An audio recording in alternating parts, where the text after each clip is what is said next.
ces dernières heures, on a assisté également à ces attaques iraniennes de plus en plus précises sur les cibles américaines, israéliennes également, mais aussi également américaines dans tous les pays du Golfe. Une remarque en fait, tout simplement, on a le sentiment que l'Iran frappe moins, mais l'Iran frappe mieux. Et en témoigne peut-être cette photo, vous allez voir cette image de cet avion américain. Regardez, c'est un AWACS américain complètement détruit après une frappe sur une base de l'Arabie Saoudite, une frappe iranienne en Arabie Saoudite. Je rappelle que cette frappe, elle a également fait 12 blessés, 12 soldats américains qui ont été blessés. On va prendre la direction des Émirats Arabes Unis. On retrouve justement notre envoyé spécial Marianne Kotnoff sur place, car il faut bien comprendre la portée avec cet AWACS donc, qui a été détruit par l'Iran, un AWACS américain. Oui, tout à fait, parce qu'en fait, là, ce qui inquiète les pays du Golfe, c'est que les frappes iraniennes sont moins nombreuses, c'est vrai, mais beaucoup plus précises. Et en témoigne encore ce qui s'est passé tôt ce matin. Il y a eu 2 usines d'aluminium qui ont été visées, une à Bahreïn, et celle de Bahreïn, c'est l'une des plus grosses usines d'aluminium au monde, et puis une en Arabie, et puis une, dans les Émirats arabes à Abu Dhabi. Et en fait, celle de Bahreïn déjà avait coupé sa production depuis le 15 mars de 20%, et malgré ça, donc, elle a été frappée. Et c'est ce qui inquiète beaucoup ici, parce que les frappes maintenant se dirigent vers des centres stratégiques, vers des intérêts vraiment stratégiques. Notamment, il y a aussi beaucoup de menaces de la part de l'Iran sur des universités américaines dans les pays du Golfe. Il y a aussi les champs pétrolifères, les champs gaziers, et tout ça, et bien sûr, ça ne fait que renforcer cette inquiétude ici, parce que si tout ça s'arrête, eh bien, c'est tout le système économique du Golfe qui va vaciller. Et on parlait avec de la population ici, avec également des expatriés français qui nous disaient, en réalité, beaucoup d'emplois sont menacés, parce qu'ici, si vous n'avez pas de visa, si vous n'avez pas de travail, vous repartez. Les visas s'arrêtent. Et c'est ça aussi qui est dangereux pour les pays du Golfe, c'est que toute l'économie repose là-dessus, et c'est ce qui inquiète beaucoup tous les pays du Golfe, qui voient ces frappes de plus en plus précises, de plus en plus ciblées sur des intérêts stratégiques, et ça, ce serait vraiment une catastrophe pour les pays du Golfe. Merci beaucoup Marianne Kotnoff, merci également à Marine Truchot pour les images générales. François Chauvency, est-ce qu'on peut parler d'un coup d'éclat iranien lorsqu'on voit l'état de cet AWACS américain ? Oui, parce que d'abord ça montre une lacune dans la protection de la base aérienne, qui paraîtrait presque inacceptable. C'est-à-dire que d'un côté, les Saoudiens n'ont pas été capables d'arrêter l'attaque par missile, que 2, les Américains, alors je ne sais pas quelle était leur implication dans la défense de la base, n'ont pas su protéger leurs appareils, et 3, quand on sait qu'on est à portée d'une zone de conflit, on ne met pas des avions à 400 millions de dollars en possibilité d'être détruits.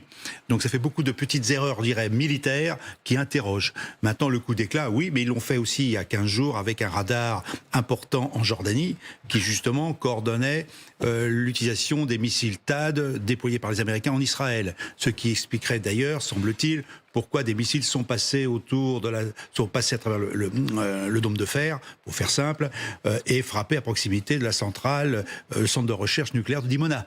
Donc on a quand même des coups importants qui ne sont pas d'éclat, ce sont des coups militaires forts, qui avaient de fortes implications à la fois financières et militaires et stratégiques. Et la question qu'on peut se poser, les Iraniens sont quand même bien informés, ne disposant pas beaucoup de satellites, pour savoir où il faut frapper exactement, alors qu'on voit beaucoup d'autres missiles taper un peu partout. Et là, on a des coups très précis sur des radars, sur des avions AWACS. Étonnons-nous d'où ça vient. On a un soupçon, mais... Et le soupçon, on en parlera juste après, Général. Mais Kadi Adoumdouas nous a rejoint pour détailler un petit peu la portée. Alors moi, j'emploie encore ce terme de coup d'éclat parce que on a tous été étonnés ce matin en voyant l'état de cet avion, cet AWACS américain. Parce que Kadi, vous allez nous expliquer concrètement ce qui s'est passé et justement la portée de cette frappe. Oui, c'est important. Pour bref rappel, c'est la base aérienne Prince Sultan en Arabie Saoudite qui a été touchée. Regardez, on est un petit peu plus au sud de Riyad, à une centaine de kilomètres environ de la capitale. Le bilan, une dizaine de soldats américains tués, 2 sont dans un état grave. Plusieurs appareils donc ont été endommagés. Le général Chauvency le disait, au moins un AWACS, mais aussi des ravitailleurs, les fameux KC-135 dont on a beaucoup parlé sur ce plateau. Ce sont ces fameux appareils essentiels en termes de ravitaillement en vol, qui permettent donc aux chasseurs et aux bombardiers de prolonger leur mission sur de longues distances. Alors donc, ce qui retient surtout l'attention, vous le disiez, Ce sont ces images de cet AWACS en grande partie endommagé, voire totalement détruit sur le tarmac. Le coût unitaire d'un appareil comme celui-ci, c'est environ 500 millions de dollars. Autant dire qu'ils sont précieux. C'est un avion de commandement et de contrôle aéroporté, en fait, qui sont indispensables, puisqu'en fait, cet appareil, il détecte et il suit à la trace plusieurs centaines de cibles aériennes et terrestres sur plus de 400 km. C'est environ Paris-Strasbourg. Vous voyez, c'est quand même une distance assez importante. Il est doté d'un radar rotatif qui dirige en fait en temps réel les combats.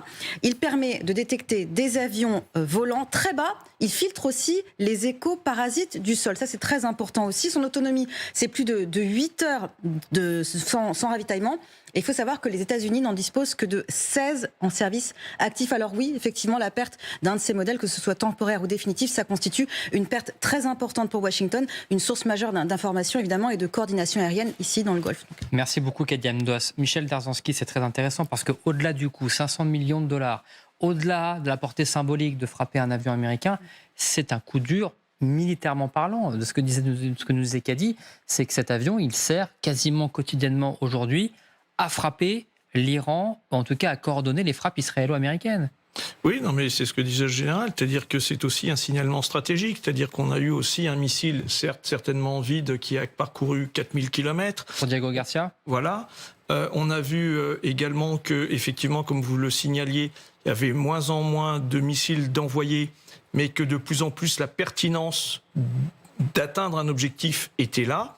Et que ce que disait tout à l'heure le général, il y a des soupçons, puisqu'on ne peut parler que de suspicions, de soupçons, de bruit de couloir, appelons ça comme on veut, qui laisserait entendre qu'il y aurait un pays tiers qui pourrait être, je dis bien qui pourrait être, je mets du conditionnel, 3 petits points. Ou les Russes, quoi. Les Russes ou les Chinois, on ne sait jamais, ou les uns et les autres, pour avoir une telle précision. Moyennant quoi, il faut quand même se rappeler des paroles d'il y a quelques semaines de Donald Trump qui disait au sein de la Maison-Blanche « Non, les Chinois et les Russes, ils rentrent pas dans la danse, laissez-les tranquilles, on a confiance ». Jusqu'où va la confiance, je ne sais pas.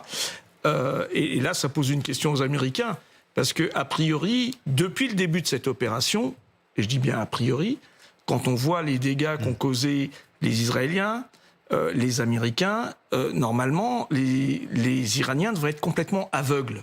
D'accord ? C'est pas le cas. Donc, s'ils voient de la lumière, c'est que quelqu'un leur en procure. Alors justement, Sorour Kasman, je vous donne juste la parole, mais avant, on va regarder juste un chiffre, parce que évidemment, quand on vous dit que l'Iran semble frapper moins mais mieux, on ne le dit pas au hasard, c'est que c'est chiffré, et on a fait les calculs, si je puis dire. Regardez, le 1er mars, on était à 781 frappes de missiles et de drones tirés par l'Iran sur les pays du Golfe. C'était descendu entre le 21 mars et le 22 mars à une quarantaine de frappes, et c'est remonté un petit peu ces derniers jours, avec notamment 117 frappes le 28 mars. Sorour Kasman, est-ce que vous avez également le sentiment que l'Iran frappe peut-être un peu moins, mais frappe mieux ? Oui, certainement. Enfin, ce sont des faits sur le terrain. Mais je voulais revenir sur ces soupçons au bruit de couloir qui n'en sont pas seulement des bruits de couloir, parce que l'Iran a un partenariat stratégique et militaire avec la Russie. Alors, la Russie a fait profil bas dès le début de cette guerre pour ne pas trop s'en mêler, mais de plus en plus, surtout depuis le début mars, nous commençons donc à entendre que, par exemple, Volodymyr Zelensky a rapporté qu'il y avait même des envois de drones, mais ce qui est sûr, ça depuis toujours, il y a un partenariat dans le domaine des renseignements, par exemple. Donc c'est pas si étonnant que l'Iran puisse, après tous ces dégâts, continuer à cibler avec précision. Jean-Paul Chagnolo, juste avant de vous donner la parole, parce qu'évidemment vous êtes tous du même avis, j'ai le sentiment, et cet avis il est partagé par Kaja Kallas, la chef de la diplomatie européenne, et Volodymyr Zelensky, vous l'avez dit. Écoutez les deux dirigeants ces dernières heures. Nous soulevons cette question car nous constatons que la Russie aide l'Iran en lui fournissant des renseignements pour cibler des Américains, pour tuer des Américains. Les services de renseignement de la défense ukrainiens ont fait état de la situation autour de l'Iran. Il existe de plus en plus de preuves que les Russes continuent d'apporter un soutien en matière de renseignement au régime iranien. Il s'agit manifestement d'une activité destructrice qu'il faut stopper car elle ne fait qu'aggraver la déstabilisation. Jean-Paul Chagnolo, est-ce qu'on est vraiment surpris aujourd'hui d'apprendre que Vladimir Poutine pourrait aider un petit peu le régime des Mollahs? Pour être surpris, il faudrait vraiment ne rien comprendre aux relations internationales. Je veux dire, c'est une évidence. Moi, ce qui me surprend, par contre, c'est l'énorme sous-estimation que les Israéliens et que les Américains ont eu du potentiel iranien. Il y a eu un moment tout de même assez terrible qui était le mois de janvier. Et c'est terrible de dire ça, mais ça a été un traumatisme pour le peuple iranien, ce qui s'est passé. Et nous tous, on a été sidérés par ce qui s'est passé. Et sans doute pour des gens cyniques, c'était une fenêtre d'opportunité, parce qu'il y avait cette émotion tout à fait considérable et légitime, pour attaquer l'Iran. Parce que si vous regardez la chronologie, il y a quelque chose de cet ordre. Avec en plus ces mots d'ordre qui étaient évidemment d'un cynisme absolu, consistant à dire on va aider.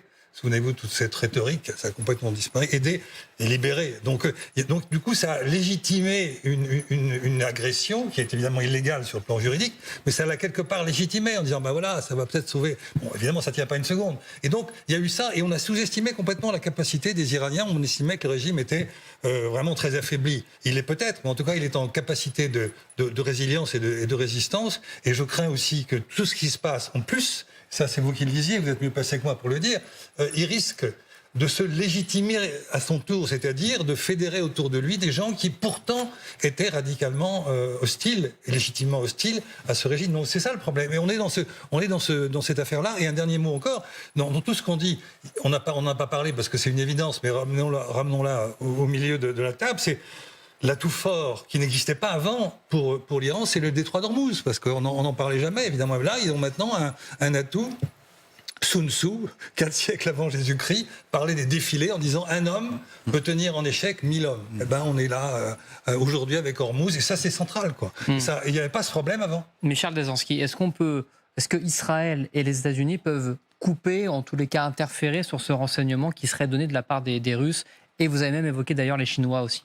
Je pense qu'Israël, aujourd'hui, ils ont une communauté de renseignement qui doit être en capacité d'identifier. La question aujourd'hui, c'est plutôt sur l'agenda américain. C'est-à-dire jusqu'où Donald Trump veut entendre que les Russes, aujourd'hui, font du renseignement qui le cible.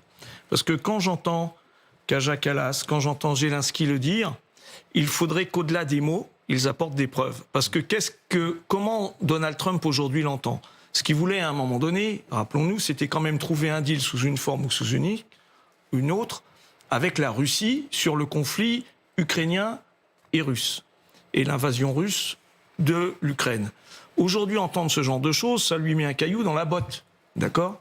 Donc si on n'apporte pas la preuve réelle, ça ne fait que l'ennuyer dans les relations qu'il voit, lui, en perspective à moyen terme vis-à-vis de la Russie. Parce que malgré tout, avec la Russie, il partage certaines choses dans sa relation, je dirais, démoniaque vis-à-vis de la mondialisation. Ils n'en veulent plus de la mondialisation. Pour les uns, ça les a trahis. Pour les autres, c'est inefficace. Pour les uns, ils veulent aller vers des relations bipolaires. Et de plus en plus, les Américains vont aussi vers les relations bipolaires. Donc là, il y a une convergence de la vision de la puissance entre les uns et les autres. Et cette utilisation du renseignement russe, soit on va en apporter la preuve, la précision, ça va faire de plus en plus de dégâts et Donald Trump devra sortir de son vertige de l'aveuglement, ou sinon il va continuer et il va devoir le prendre en compte, mais sans le dire. Mais vous croyez que les renseignements américains n'en ont pas les preuves ? Alors c'est vrai que... C'est pas la question. La question, c'est, vous savez, en termes de renseignement, c'est toujours la même chose. Vous avez le renseignement et c'est le politique qui donne l'interprétation et le feu vert. Si le politique veut s'aveugler, il s'aveugle.